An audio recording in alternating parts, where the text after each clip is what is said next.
the source of the disease. The first vampire created by the Catholic Church. By accident. Shut the Hello everyone and welcome back to my channel, where I cover vampires, werewolves, and other supernatural creatures. In this video, I'm going to be covering the 1998 film Vampires, directed by John Carpenter and stars James Woods alongside Daniel Baldwin. It also features Mark Boone Jr., who appears in one of my favorite vampire films, 30 Days of Night. The movie's loosely based on the novel written by John Stakely called Vampires, but with a dollar sign. Originally, Peter Jackson was considered for directing this film. I wonder what a Peter Jackson vampire film would look like. We follow a group of vampire hunters led by Jack Crow. They're in Texas to destroy a vampire nest when things don't go exactly as planned, and it seems like Jack's team may have been set up. Let's not waste any more time and get into the movie Vampires, how the church was responsible for creating this curse, what the vampire's grand plan is, and more. If you enjoy videos about vampires and other supernatural creatures, leave a like and subscribe for new videos every week.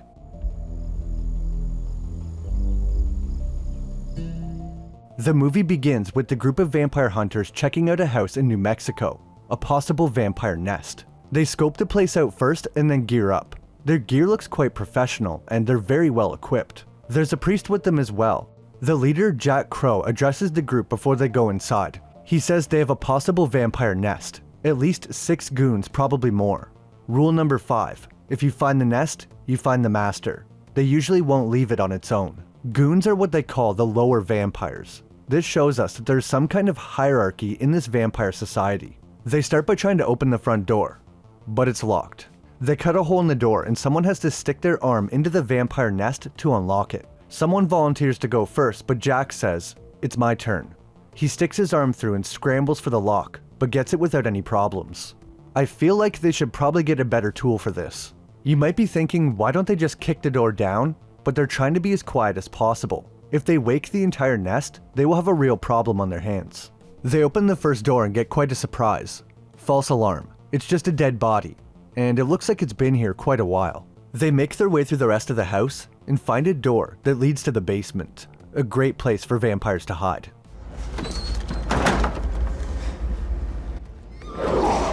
As they open the door, they are attacked from behind.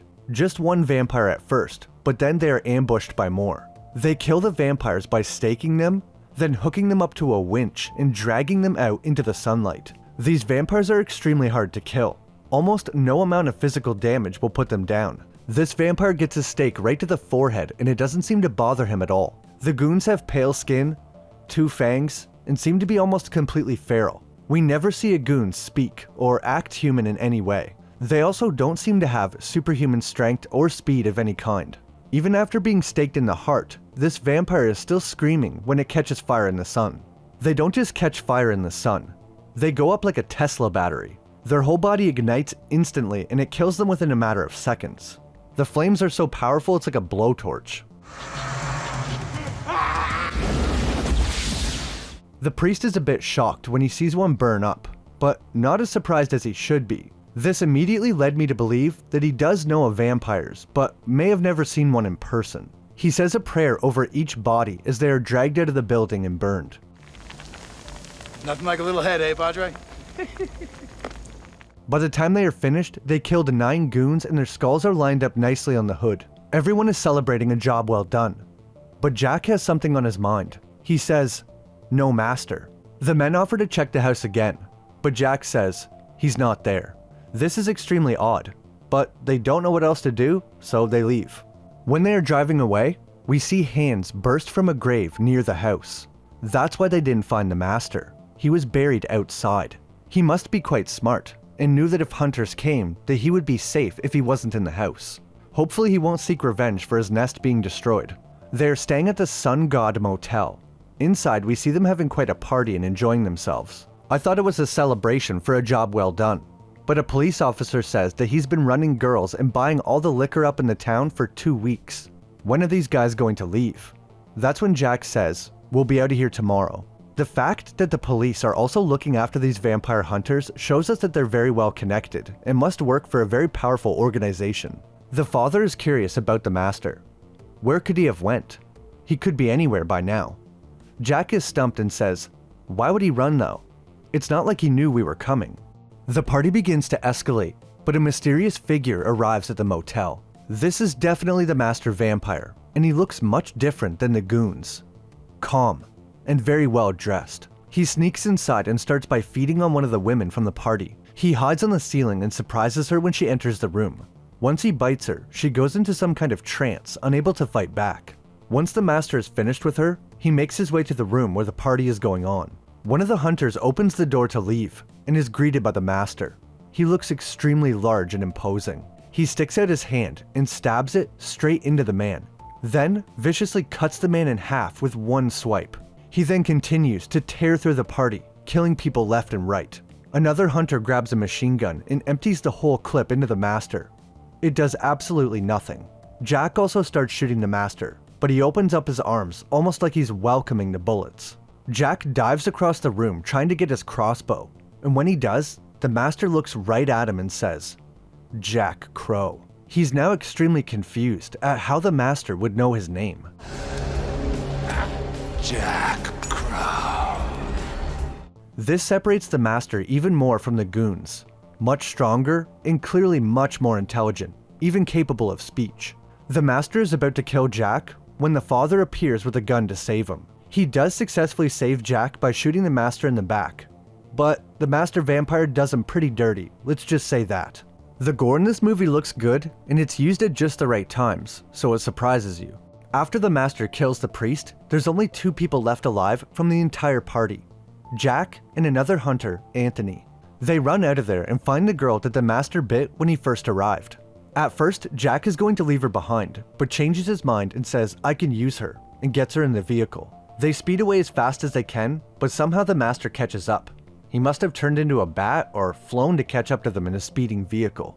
Anthony places a perfect shot right into the master's forehead, and this sends him flying onto the road. I'm sure he could have continued to chase them, but the sun is about to come up, so the master lets them get away for now. They continue to drive until the sun comes up, and being so tired, they almost crash into a trailer and fly off the road. The vehicle flips multiple times, but they're all okay somehow. The woman's name is Katrina, and she's still in an altered state of mind after being bitten and doesn't really know what's going on yet. It seems the effect from the vampire's bite can last quite a while, up to a day or more. Jack finally lets us in on the reason he brought the girl. It's been less than 48 hours, so her telepathic connection with the master won't hold. However, eventually she will start receiving the master's thoughts, seeing what he sees, like a security camera. Similar to how Professor Van Helsing used Mina to track down Dracula after she was bitten, Jack and Anthony are going to do the same with Katrina. This is also interesting information that the master shares a telepathic connection with all their goons. This almost lets them function like a hive mind in a sense. If one vampire sees you, then they all know where you are. They can also all coordinate their attacks together. The hunters and Katrina walk to the nearest gas station and steal a car, then return to the motel. And it's an absolute bloodbath. You might ask, why would they return to the motel? Well, they need to stake every dead body to prevent them from coming back. Then Jack burns the building down to destroy any evidence. I'm not sure everyone was bitten, but better safe than sorry. Later in the news, it says that all 19 bodies were decapitated and the heads were found a mile away. We seen Jack bury some kind of bag outside. I guess that was the heads. You must have to separate the heads to prevent them from coming back. Before Jack went inside to stake all the bodies, Anthony says, rule number 7, never bury a team member by yourself. Earlier we heard that rule number 5 is find the nest, find the master. I wonder how many of these rules there is. Anthony and Katrina get a hotel room in a nearby town. Jack, on the other hand, calls someone on a payphone and tells them he needs immediate pickup. At the same time, we see the master vampire riding on top of a train, probably going after Jack. This makes me wonder if he can fly or not. How did he get on the back of their vehicle before if he can't? Mysterious. Jack arrives at an unknown location and is patted down by security. When he enters the room, there's all kinds of holy relics around, and he is greeted by 2 men, the Cardinal and Father Adam. The church is the one in charge of the vampire hunters. Buongiorno. Come, please sit down. Jack describes the master vampire they ran into like no master they have seen before. Superhuman strength, unkillable, like a machine. Could he be the one we've always talked about? We learn Jack and his group are not the only vampire hunters. There's at least one other group in Europe, led by a man named Callahan. although recently, his entire team was wiped out. But something was found at the site they want Jack to see, and he's absolutely shocked. It's a small painting of the master vampire that killed his team. The Cardinal asks him if that was the one, and Jack says yes. There's a word on the painting in another language, and Father Adam says it means celebrate, but they don't know what they are celebrating. This is when we discover the true identity of the master vampire. Father Adam authenticated the painting, and it was painted in 1340. The man in the painting is Jan Valak, born in the year 1311. He was a priest that turned against the church and led the Bohemian peasants in an uprising. He captured several small towns but was eventually caught by the church, tried for heresy, and burned at the stake. That was not the end of his story though. After his death, there was reports that he was seen walking at night. It was said he killed the living to drink their blood, so they opened up his grave, and it was empty. The very first case of vampirism created by the church. Valak is not like the other masters you have hunted before. He's the first and most powerful. We know when Valak was born and when the painting was painted, but we don't know the exact year he was turned into a vampire. Regardless, this makes Valak 686 years old during the movie. The Cardinal informs Jack that they have encountered Valak before, but he's the first Slayer to ever survive a meeting with him. Jack wants to go after him now for killing his team, but the Cardinal says he has to build up a new team and try again when they're at full strength. Jack has an outburst of anger, and the Cardinal warns him that if he disobeys, the operation will be cancelled and the funding withdrawn. Before leaving, Jack asks the Cardinal one more question. Do you have any idea how this Valak knows my name? The Cardinal and Father Adam share looks of confusion, so I guess they don't know. But there's definitely something fishy going on. Ever since Valak said his name, Jack has suspected that his team was set up. After all, how else would he know Jack's name? Father Adam is now given the duty of accompanying Jack since Father Giovanni was killed. I guess each group of hunters has a designated priest. Jack often refers to the father as Padre, which is basically another word for father or priest, so I'll be doing the same. While driving to meet back up with Anthony, we get to learn some more about Jack via Father Adam. He says he knows all about Jack. His parents were killed by vampires. Then, he was raised by the church and trained to be their master slayer. Eventually, Jack gets annoyed by all the talking and pulls over. He rips the father out of the car and threatens him. He says, "I want to know who set us up. Was it you?" Father Adam swears he has no idea what Jack is talking about. Jack seems to believe him for now, so they get back in the vehicle and continue their drive.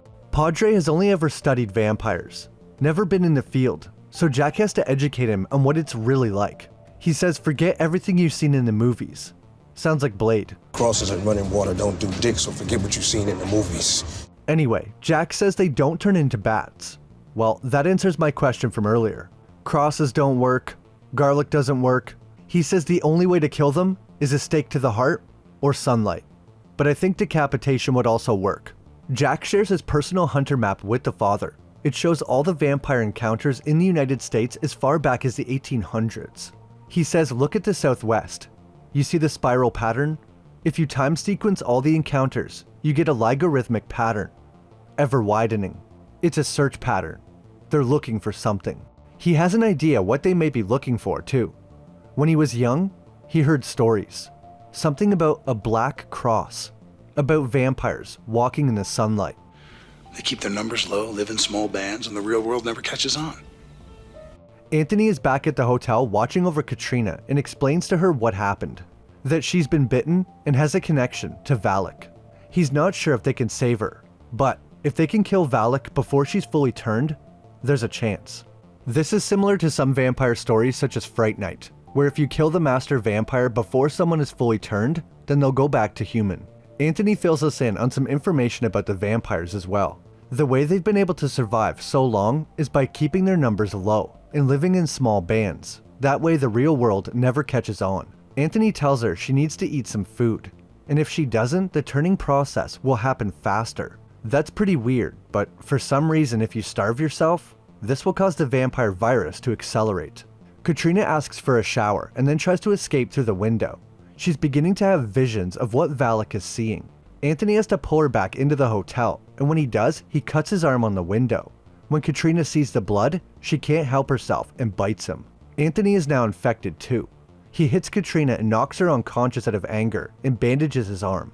Shortly after, Jack arrives with Father Adam and tells Anthony about Callahan's team being wiped out, and that they've been ordered to return to Monterey and build a new team. But that's not what they're gonna do. They're going after Valak. Father Adam says that's not what they've been ordered to do, and threatens to call the Cardinal on Jack, but that doesn't go over well. Language. Katrina starts to see visions of Valak looking at a church. While this is happening, Katrina is reacting like she's watching a horror movie. He brutally kills the cleaning lady, then goes after the priest. He doesn't just kill this one like the others though. Instead, he pulls out a map. Somehow, the priest must know exactly what he wants, because he takes the pen and puts a mark on the map. You would think Valak would let the priest live after giving up the location, but no, he decapitates him. While Katrina is seeing these visions, Jack and Anthony are asking her what she is seeing. She describes the priest being killed, and then she sees a sign, San Miguel. Right after this, the psychic link is broken. Because she isn't fully turned, their link isn't fully established, so it goes in and out. Jack notices Anthony is acting a bit strange, and asks him if something is wrong. Anthony just says, nothing you want to hear about. Padre calls all the churches around San Miguel and finds where the priest was killed. His name is Father Molina. Jack is confused why Valak would kill this random priest, and the Cardinal claims to have no idea what's going on. We'll find out why this Father Molina is so important soon. Katrina begins to have another vision of Valak, and this time, he's not alone. He rises from the ground just like before, but he's with others now. Katrina says, there's now 7 others. Very powerful. Turns out, these are all masters. Valak is clearly up to something big if he has assembled a vampire supergroup of all masters. He makes his way toward a church, and with the help of his new team, kills everyone inside. The people try to run and hide, but they don't stand a chance.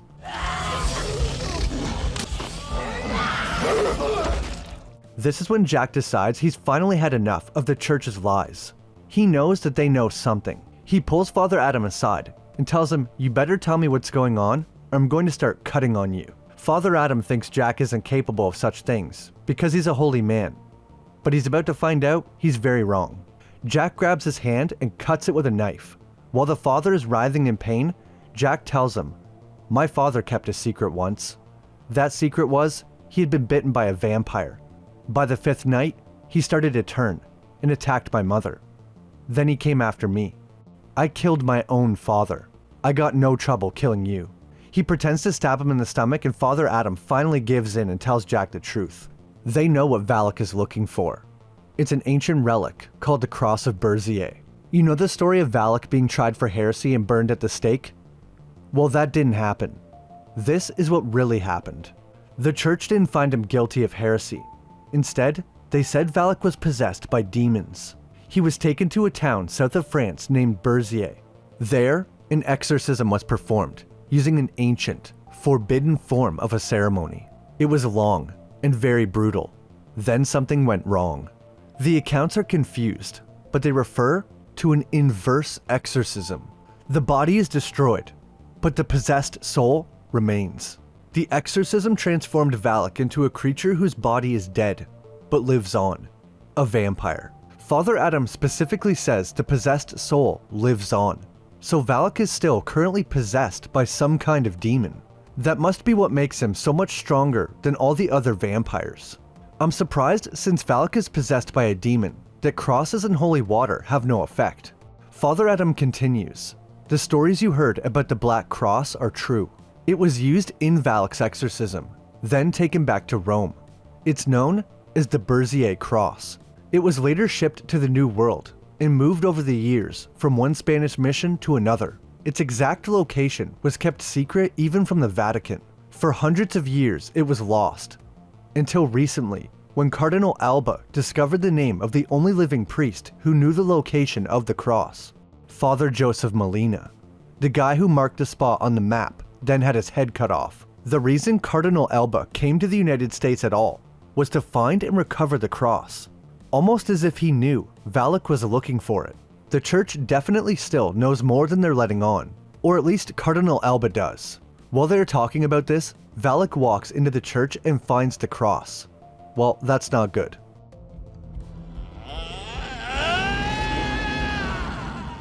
The next day, they use Katrina's connection with Valak to find the church that him and the Seven Masters destroyed. When they arrive, there's not a single person left alive. Bodies have fallen into the fountain, turning it into something quite morbid. Anthony has started to fall for Katrina since he's been taking care of her. Jack insults her and gets punched in the face. The two are about to fight, but Father Adam breaks them up. They confirm the cross has been taken, and Father Adam tells us more about what Valak is planning. He seems much more concerned now. He says, "Don't you realize what Valak is planning?" And no, they don't. But then again, how could they? The church has been keeping all this stuff a secret. It's crazy that Jack, of all people, the man who is apparently raised from a child by the church to be their #1 hunter, has no idea that Valak even existed. Doesn't seem like they were trying very hard to catch him. Anyway, why would Valak want the cross that was used in his exorcism anyway? Seems like it would bring back some bad memories. Well, Father Adam thinks that Valak wants the cross so he can complete his transformation. Remember he said the exorcism went wrong, and that's what caused him to be turned into a vampire?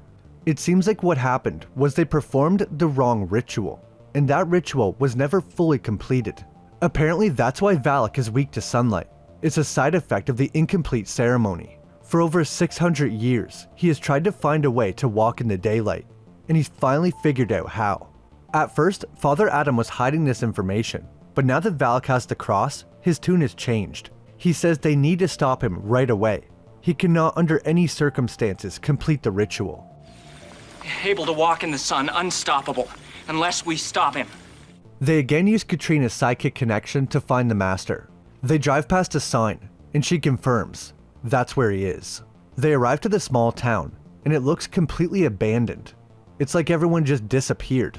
But Katrina can sense Valak is nearby. After searching, Jack and Anthony realize the masters wiped out the entire town. So how many goons are they going to have to deal with? They estimate there's probably around 30 people in the town, so at least 15 goons, not to mention the 7 masters and Valak. While driving around, Katrina says she senses him in the jail, which would be a very safe place. Although, Jack is beginning to worry that she could be tricking them under the control of Valak. They have to keep a close eye on her, because she's getting very close to turning. We heard from Jack that his father turned on the 5th day, and that's about how long it's been for Katrina. Valak has the biggest vampire nest they've ever seen, probably around 22 vampires, and he now has the cross. All that, and there's only 2 slayers left. At least Father Adam has agreed to help. It's going to be quite the fight. Padre is given a chainmail neck guard to prevent vampire bites. The turning process is becoming painful for Katrina. She's starting to shake and look much more pale. They go into the jail and are immediately attacked by 2 goons. Father Adam has been studying the creatures for most of his life, but this is his first encounter with a real vampire. He even stakes one. They can see on the security cameras that the rest of the vampires are downstairs, and the only way to get there is the elevator. They plan to lure the vampires one at a time into the elevator and then drag them out into the sunlight. Father Adam agrees to be the bait. It works great for the first master. They stake him with the crossbow and then use their vehicle to pull him into the sun, just like the beginning of the movie. The only difference is this time they're just reversing the vehicle instead of using the winch, so it's much faster. The second vampire is a little tougher. She sneaks up on the bottom of the elevator and blows the doors right off, surprising Jack.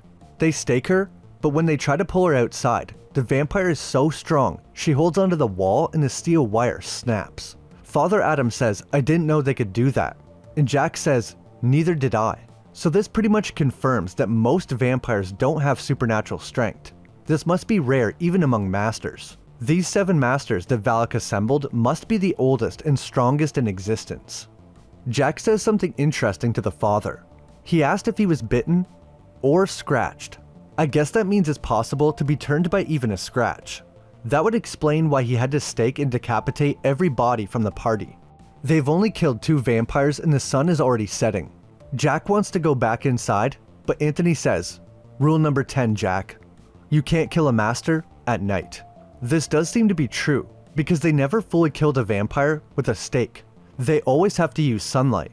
So with no sunlight, there's no way to permanently put down a vampire, especially Valak. As they start to leave, Valak and the other vampires come out of the jail. Hello, Jack. Valak says, "Hello, Jack," and leaps dozens of feet through the air. Jack is struck, sending him flying onto the top of his truck, and he passes out. Father Adam jumps inside a nearby store and hides. Anthony was already in his Jeep, so he manages to speed away while Katrina is still in the passenger seat. Bad news for Anthony though. Her transformation is finally complete and she escapes from her bonds and bites him. He passes out while being fed on and she exits the vehicle and returns to Valak.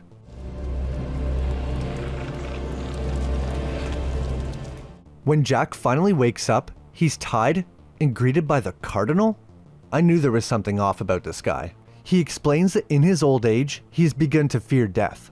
So much so, that he made a deal with the devil. Immortality can change your heart. Well, I guess that explains how Valak knew Jack's name. They were working together all along. That's probably why the Cardinal was looking for the cross, to give it to Valak. Would you like that? See me all tied up, huh? What will silence you? The Cardinal explains in order for Valak to complete the ceremony, it must be a perfect reenactment of the exorcism, so they need a priest to do it. Jack wonders why he's still tied up, and they don't just kill him. That's when the Cardinal informs him that he is needed. The ritual requires the blood of a slayer. Well, that doesn't sound so bad. And he needs to be crucified and burned exactly at sunrise. Okay, well that's not good. The Cardinal goes about completing the ritual and blood is taken from the slayer. The sun is rising, and the Cardinal is about to light the cross on fire. That's when Father Adam finds a shotgun hiding in the store. He sneaks outside, and just as the Cardinal is about to light the fire, Father Adam lights him up like the 4th of July with a 12 gauge right to the chest. Padre! I like that Jack's initial response is complete surprise that Father Adam just killed the Cardinal, but then is immediately like, hell yeah. Now Valak has nobody to complete the ritual, and the sun is about to rise. That's when Valak realizes that Father Adam can complete the ritual, and threatens to kill Jack if he doesn't do it. But either way Jack dies, so that's not really good incentive for Father Adam. Luckily, while Padre is trying to make this tough decision, Anthony finally woke up after being bitten, cauterized his neck with the barrel of a gun, and drove straight back there. He drives right by the cross and shoots it with one of the spikes they used to drag the vampires. He keeps driving, causing the cross to be ripped off the stand and start dragging down the road. Okay, if that was a real person, they would be dead or seriously injured. The whiplash on that would be insane. Also, what if the cross just flipped face down and you just cheese grated him down the road? Seems like that plan could have went very wrong. But it didn't, and Jack is completely fine. Padre cuts him free, and now the sun is coming up, so they have the advantage. They begin to chase the vampires while shooting them, and they're starting to burst into flames as they try to get back inside the jail. Valak stays outside much longer than the other vampires and doesn't catch fire, so he must be at least slightly more immune to the sunlight. Valak tries to grab his cross, but can't, and is forced to retreat into a nearby building. I didn't mention this before, but the cross has like a huge stake attached to it. It's more like a staff with a cross on the top of it than just a cross. Jack picks up the cross, intending to use it as a weapon, and follows Valak into the building. I mean, if it was me, I probably would have just set the whole building on fire, but yeah, going into the dark with the strongest vampire ever works too. He actually manages to stake Valak with the cross, but it appears that he's immune to stakes. He says, "Jack, you can't kill me," and hits him, sending him flying across the room.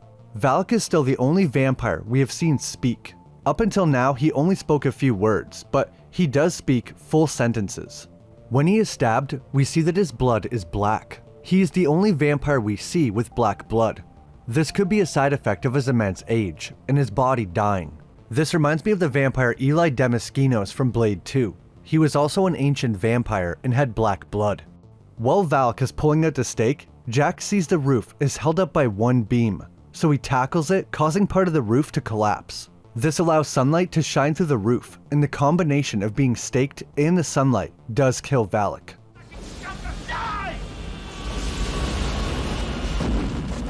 After Valak is defeated, I thought all the vampires would die, but that doesn't seem to be the case. Anthony says they will have a lot of work to do cleaning up the rest of the vampires. As for him, he's going to head south into Mexico with Katrina, because he wants to take care of her. She's still a vampire, because they didn't kill Valak in time. That's when Padre comes out of nowhere, loads his shotgun and points it at Anthony. He says, "You're not leaving." Jack tells Padre to back off. but he knows that Anthony has been turned. Back off! He's a vampire, Jack! I love that Padre went from a nerd that had never seen a vampire to a total unit by the end of the movie. Jack gives us one final rule. Rule number 1. If your partner is bitten by a vampire, never let him live. Compared to Katrina, he did fare pretty well after being bitten. He didn't suffer from any of the symptoms that she did, like having visions, shaking, or being in a euphoric state. Maybe if the person has a stronger will, they can resist the virus longer. It's also possible Katrina was affected more because she was bitten by the most powerful vampire. Anthony says, "I'm not a slayer anymore. I need a vacation." He admits to Jack that he was bitten 2 days ago at the hotel, but he still covered his back until the end. Jack says, "I would say I owe you 2 days back then." And Padre agrees. "You have 2 days." Before leaving, Jack does say this to Anthony. "Wherever you go, I will hunt you down and I will kill you." The girl too. The two hug one final time and go their separate ways. Now it's down to just Jack and Father Adam, the beginning of a new vampire hunting team. He was always with us. Fair enough, Padre.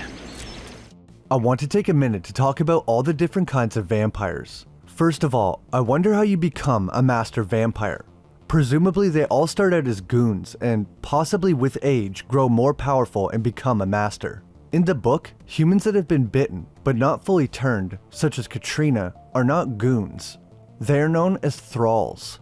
Sometimes they are kept in this state for a prolonged time and tortured by their vampire masters for fun. Once they die, the vampire virus will heal them and bring them back to life as a full vampire. Well, not back to life I guess, but back to undead. A type of vampire we don't really see in the movie are typicals. These are goons that have managed to completely regain their humanity and appear fully alive. They're actually stronger than ordinary goons too, but not as strong as masters. This means in the book that all vampires do have some increased strength, where in the movies it's reserved for powerful masters. There is this one vampire in the beginning of the movie that seems strong, but I don't know if he'd be supernatural strong. Masters are vampires that have retained more of their human memories and intelligence. Apparently there are some masters in the book that look so human they can blend in with normal society. Female masters are referred to as mistresses in the book. It seems like anyone can become a master, but you have to have strong enough willpower to hold on to your intelligence and memories after the change. Katrina showed us this is much easier said than done.